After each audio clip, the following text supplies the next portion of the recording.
See it. Hello, it's my first podcast as a married man. I'm no longer living in sin. Wow. Debatable. Well, I get to check. I get to cross off one of oh, I'm no longer doing that sin. Points for me going to heaven, maybe, probably not. And I'm still working off the jet lag.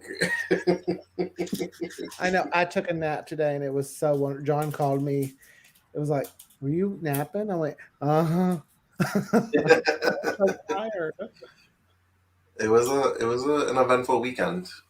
It was, but fun, fun. You and Greg looked fabulous. Thanks. So good. And it was a beautiful wedding. Thank you. I worked hard. Like a beautiful bride. It's very demanding bride too. I was like running that show. I was like, go, go.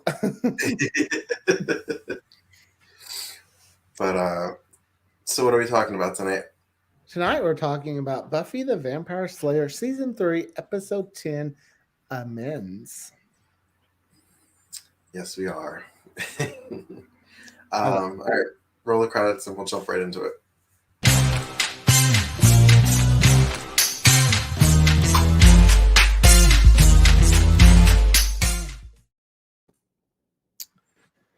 so. This is Weird. I never Buffy. see the credits. You don't? That's weird. Well, sometimes I do, but they're all janky. But then if I watch it back, it's fine. Hmm. I don't know. Well, Anyway, this is Buffy's I first. get this off my chest right off the bat. Do not like Okay. this episode. You don't like it? No, never was a fan of it, but it's kind of rough to get through this time. I didn't mind it, but it's not my favorite. I do know it's one of those ones where I'm like, ugh, can't skip it. All right. Well, since you took notes, let's. Well, I didn't take notes as much as I took mental notes. This is our first Christmas episode. It may be the only Christmas episode they have.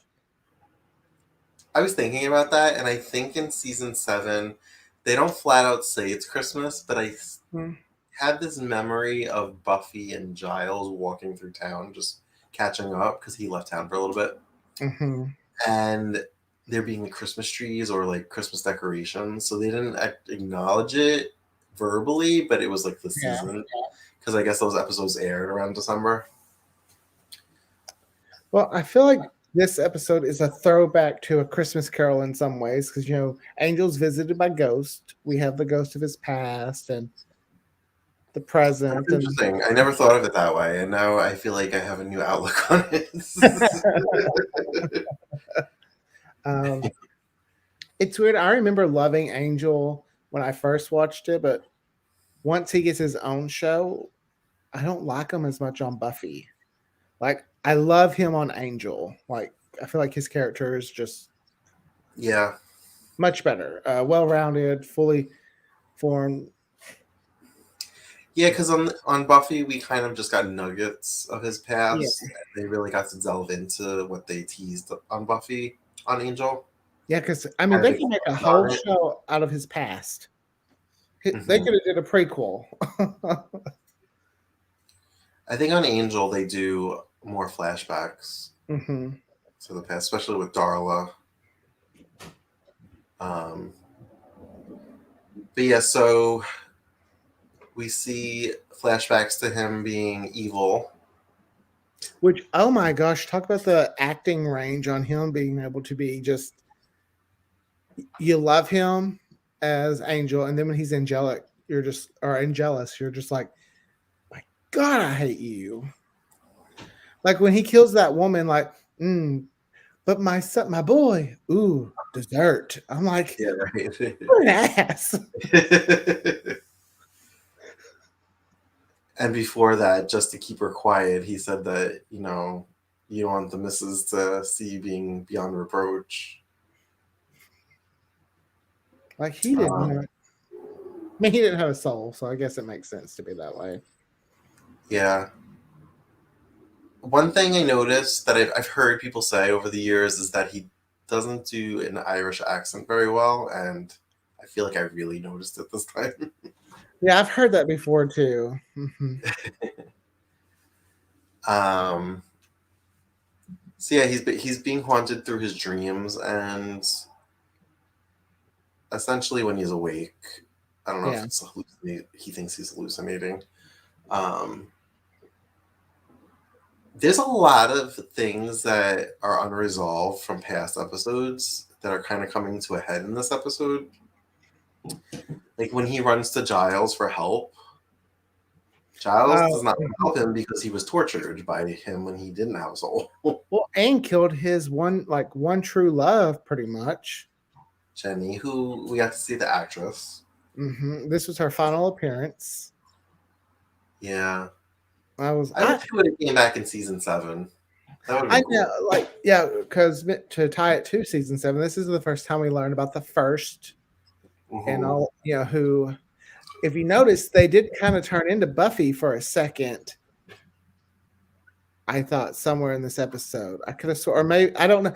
The editing, sometimes I couldn't tell if it was the first changing or if it was just Angel's mind, but it looked like they transformed into Buffy. I don't remember that. Because I know that he had a dream that him and Buffy were having sex. And then because the first can turn into anyone that's dead. And I remember that being like a big thing at the end of that season 7 first episode where they turned into Buffy. And it's like, oh my gosh. Because you're like, oh yeah, she did die. Well, I also like that she shifted into all the big bads from every season. I loved that. But I don't know. This whole story just kind of feels weak. Like this is the first evil, and it's just haunting this vampire, and then it goes away for 4 years. Like we never hear a peep out of it. I think I loved when Buffy went there. It's the first is just going, I'm evil, I'm evil, I'm evil. Just all those things. And Buffy's like, we get it. You're evil. I was like, thank you, Buffy, because that's getting on my nerves. We get it. You're evil. And they were like, you have no idea what you're dealing with. She's like, let me guess, evil? I bet on paper or on script, those lines just don't have the same ring to it until Sarah Michelle Gellar just gives it that sassy little punch. I also feel like this episode she had wonky hair moments. She did those bangs before Courtney Cox did those bangs. Everyone blames Courtney Cox, but when you think about it, yeah, Sarah Michelle Gellar kind of did them first. I don't know who she pissed off, but I mean, they're not the worst thing I've seen. They're not. Which I don't get the hate that Courtney Cox gets for her hair in Scream 3. I don't get it. I mean, I'm like, whatever. But I feel the same way about Felicity. I don't understand the hate she got when she cut her hair. I mean, did I like that she cut her hair? No, of course not. I didn't think the outrage and like the ratings dropping were warranted. Yeah, because I'm just like, hair doesn't affect story. Yeah, although it was a plot point in the story. I mean, I was just gonna say anyway. In college, though, you go through those experimental phases, and same with high school. You're going to do things to your hair because you're finding out who you are. You're learning, and and just one more thing, and then no more Felicity. But didn't she cut it after like her breakup with Ben? I think so. We'll cover that in another episode. And that's like a thing, cutting your hair after a breakup.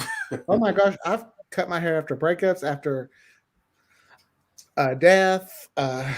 Like when people give Brittany grief for shaving off her hair, and I'm just like, sometimes that's the fastest thing I feel like you can change about yourself is your hair.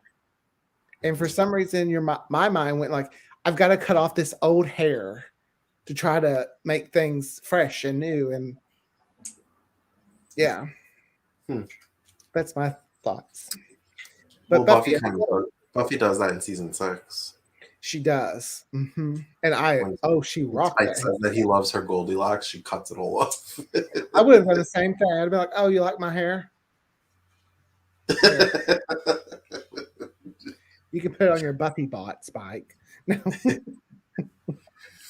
um, Another kind of unresolved story was Willow and Oz being broken up because him and Cordelia had caught Xander and her kissing.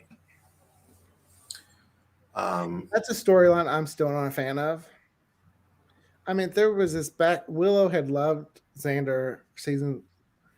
They wait till Xander and them both are in perfect relationships, and I just felt like it was pointless just to let them flirt and see yeah, they do it, and then they're like, "Oh no, we broke up." All they didn't even try Willow and Xander. I kind of flip flop on it. I did enjoy it for like the comedic sneaking around of it all, Um, but I do agree they both had moved on to healthier, more stable relationships. and I'm sure they could have found out some other way to just cause the television drama we needed. I do love Willow and Oz though. I do too, but when Tara comes along, which I know this isn't that kind of episode, I can't help but Willow and Tara are. I love. Still pissed they killed her off. I don't have this love for Tara that a lot of people do. Okay, I didn't have it until that episode called the family episode in season 5, and then Mm-hmm. Buffy's like, we're her family. I'm like, oh, I mean, I liked her; she was fine, but I didn't really have like this outrage that she was killed off. Mm. Because like I don't know, when I see Willow and Oz, I'm still kind of like, oh, Willow and Oz. Like I just think they're so cute. I mean, I get it. um, and Faith and Buffy are kind of in a weird place also. And I was trying to remember what happened. Well, it was with And it was the Revelation. her watcher, not real watcher, that came to town. I think that kind of Yeah, right. yeah, it was the episode Revelations, and there was that. It was the hand of whatever, or the little. Yeah. Look, they were doing the Infinity Hand and stone. I So remember her name, Gwendolyn Post. yeah, and And I remember her going, La Frime, and she was like, zap them with the hand.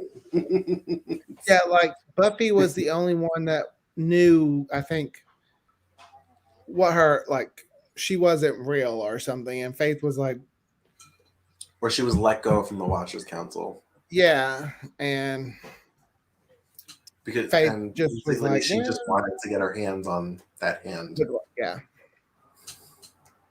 But So that was they were kind of in a weird place. Like they didn't hate each other, they just didn't know how to act around each other.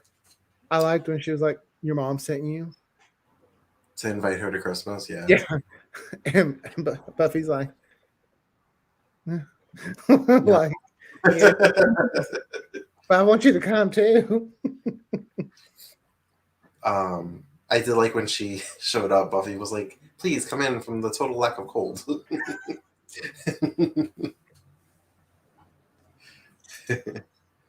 Yeah, and I like when Willow reminds us that she's Jewish. and she's like, Hanukkah. Still Jewish. I do like how Buffy did that, because in a lot of TV or movies, we don't acknowledge the other holidays, and there are many other holidays during this time. Mm-hmm. So there's Hanukkah and many more. I don't know them all. I'm so sorry. Kwanzaa. That's the one I was thinking of. I was afraid I was going to pronounce it wrong.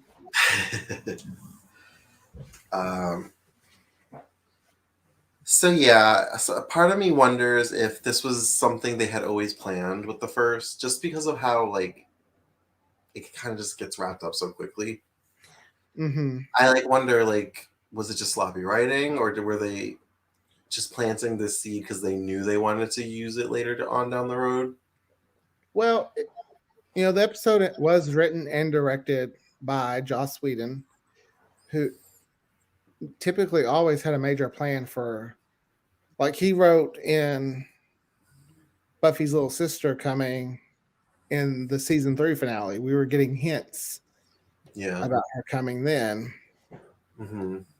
So Didn't they want to do that in season 4 and then they pushed it to 5? That I'm not sure. I thought it was, maybe that was Buffy's mom's. They wanted to do Dark Willow in season 5. Okay, yeah, And they did it in 6. Which I read that the spot where Angel goes is the same spot Willow goes when she turns dark. Mm-hmm. Yeah. So I thought it, clearly that spot has. Now that I think about it, yeah.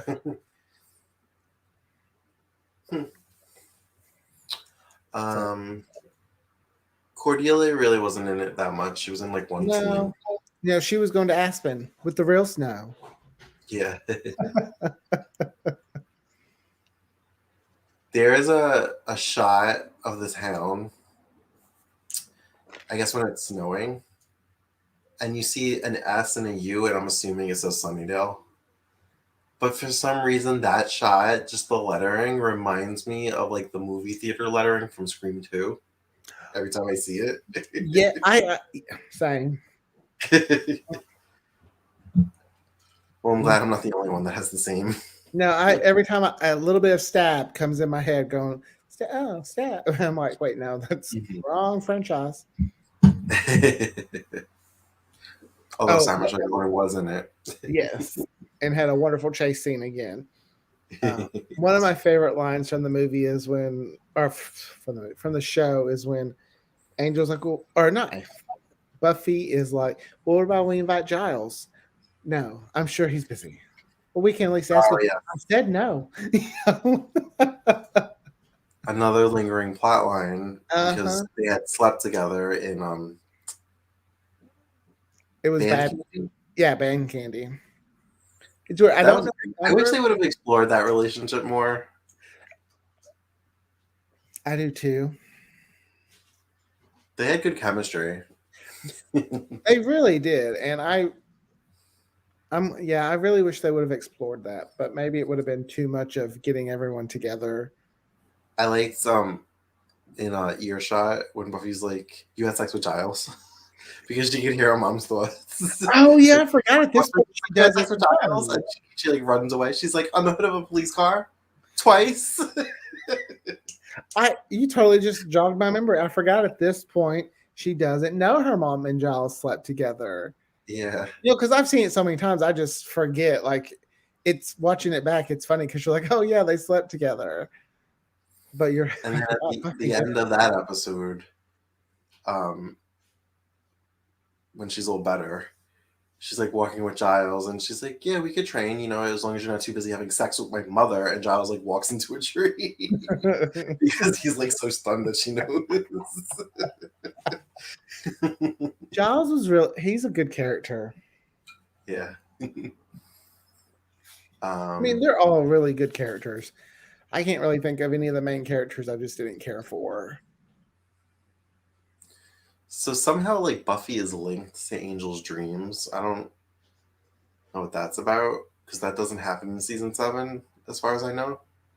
Maybe it's because she's the Slayer. And, the Slayer used to have those kind of dreams. So maybe since it's the first evil or something, and I don't. Yeah, but she kept saying it was Angel's dream, but she was in it for some reason. I know. It would be cool if they could kind of define the Slayer powers in history a little bit more, because they kind of just, there's always something new you're finding out, I feel like they were trying to do that with the first Slayer, the one that was in the desert. Yes, and I wanted to know more about the first Slayer. I still want to know more about the first Slayer without Mr. Cheeseman. They did an episode in season 7 where they went through a portal or something to talk to the first Slayer. I think. And I know they kind of talked to some past, or I think it's Fools in Love. It was in that season 5 episode where we meet a few of the other Slayers that The Spike potential. killed. Because Spike killed 2 Slayers. Uh-huh. I'm shocked he doesn't have a trophy just sitting somewhere like, the Slayers he's killed. He's I very mean, proud of it. the jacket that he wears is technically a souvenir from one of them. Which was the principal's mom. Mm-hmm. Mm-hmm. I could have used a little Spike in this episode. I missed him. There's the thing that still I think about. Angel, no, they didn't really ever let us know who actually gets credit for bringing Angel back, because it's been mentioned that the first said they had part of to do with it, but I believe in Angel, I think they say the powers that be did it. or the senior partners did it or something like that, and so I'm like, maybe they all just work together and like, know what, let's bring them back. I kind of just like took it as the powers that be did it, and whoever they are, and because he was a champion of the people, or I don't know, something along, those lines. Oh yeah, maybe this episode was a little sloppy writing wise. There's the first storyline kind of seeps over to Angel season 4 at the end, because he has to go to Sunnydale to bring the weapon, the scythe, I guess, right? To Buffy. Oh, that little. Yeah. Yeah. And you see him like leaving LA. Didn't they had an apocalypse that season too? Season 5, yeah. When was there not an apocalypse in the Buffy universe? There was a weird connection, because I remember watching Angel and them mentioning something that I had heard on Buffy. Like a term, or like I was just like, oh wow, they really did interweave the stories in like small ways. Yeah, because they didn't do a whole lot together during the final 2 years because different networks. Yeah. It was, I don't remember what it was, but it was probably something that like Wolfram and Hart knew about. Mm-hmm. Which, when they kind of dove into the mythology of that, I remember them showing like symbols. It was like wolf, ram, and a heart, like the heart. And I was like, oh, okay. And how, even though it's a law firm, it's like this much like more like sinister thing. But that's an Angel episode. Yeah.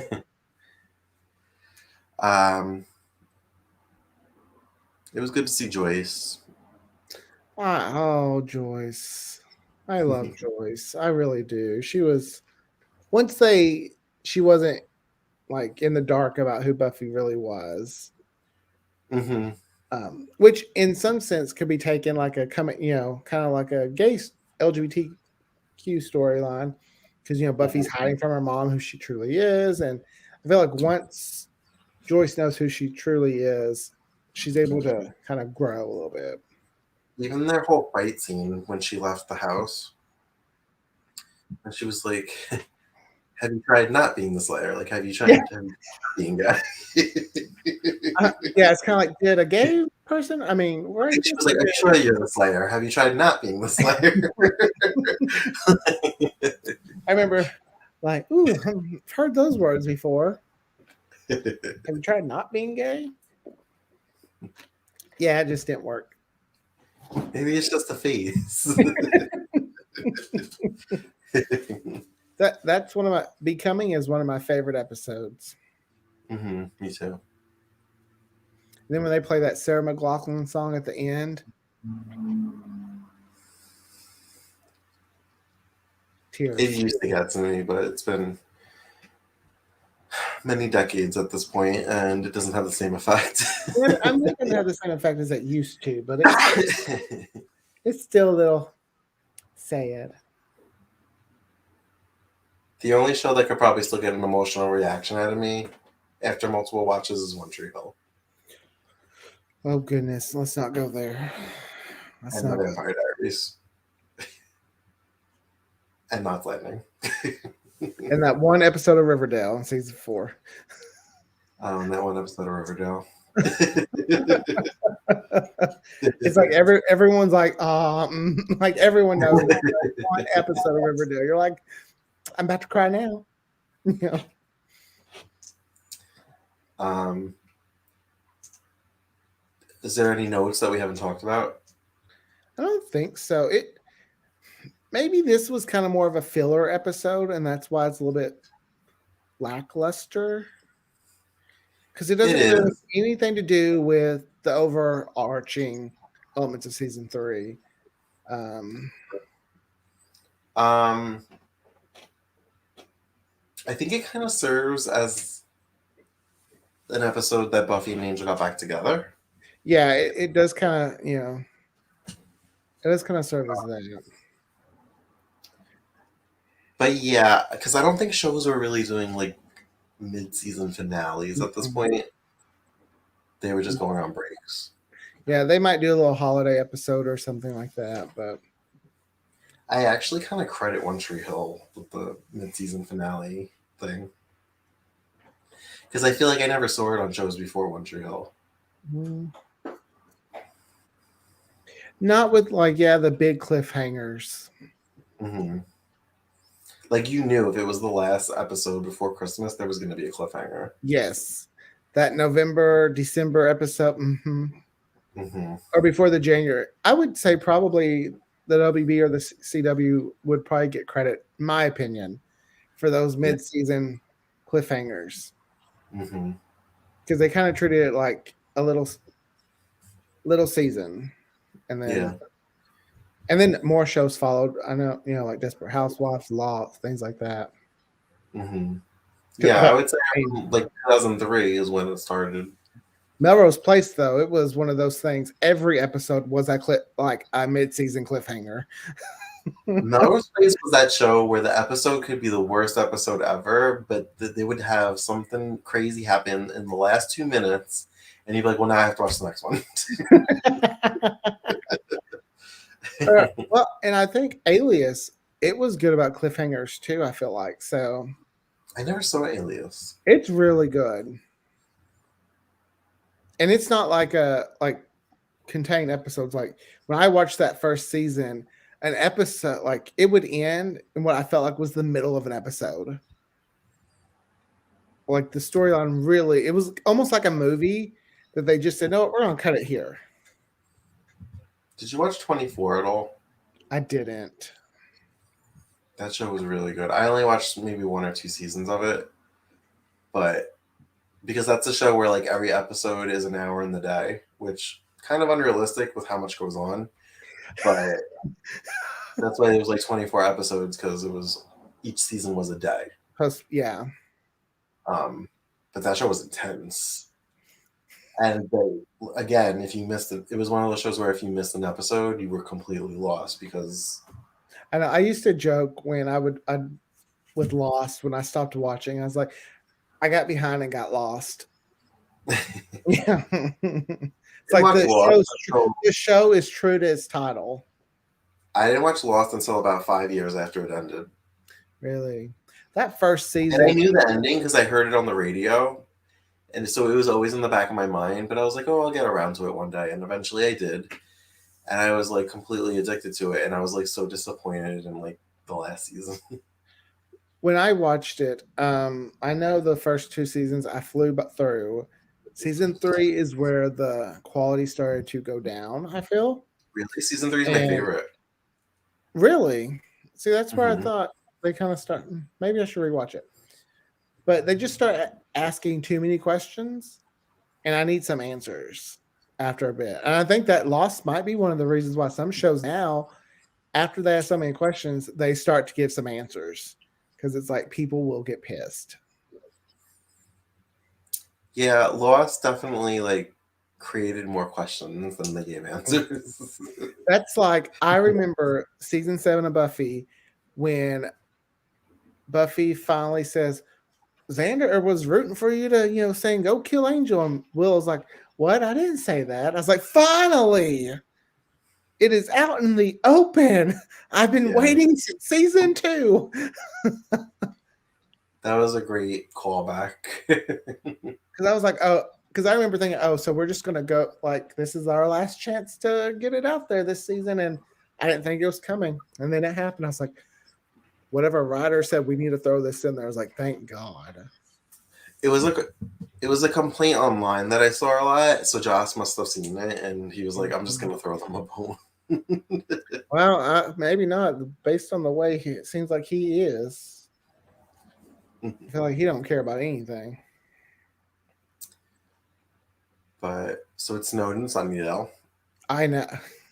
It's how the way they looked when they stepped outside is how we look when we get snow. Oh, that's white stuff. um, and that was it. It was happily ever after. Buffy saved the day. She talked Angel off a ledge, literally. And that was the end of the first evil for 4 years.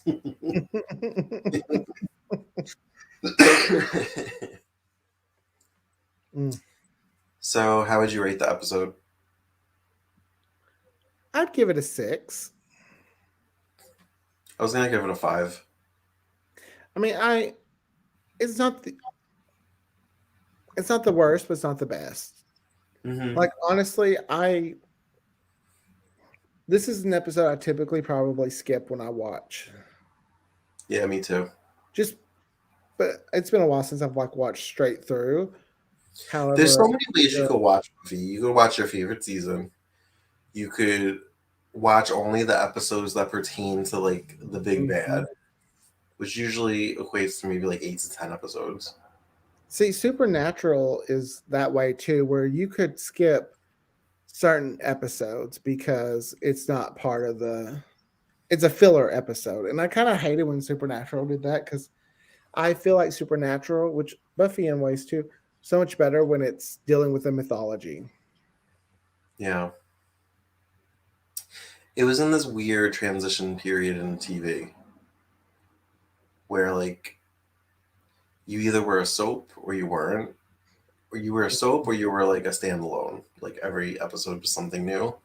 And Mhm. Buffy kind of did the Monster of the Week thing season 1, and then they transitioned out of that, but they still had Monster of the Weeks kind of sprinkled it throughout the season. Mhm. And Yeah, because then I feel like they they didn't never go really got rid of it. They were in like the tail end of that where everything started to just become serialized.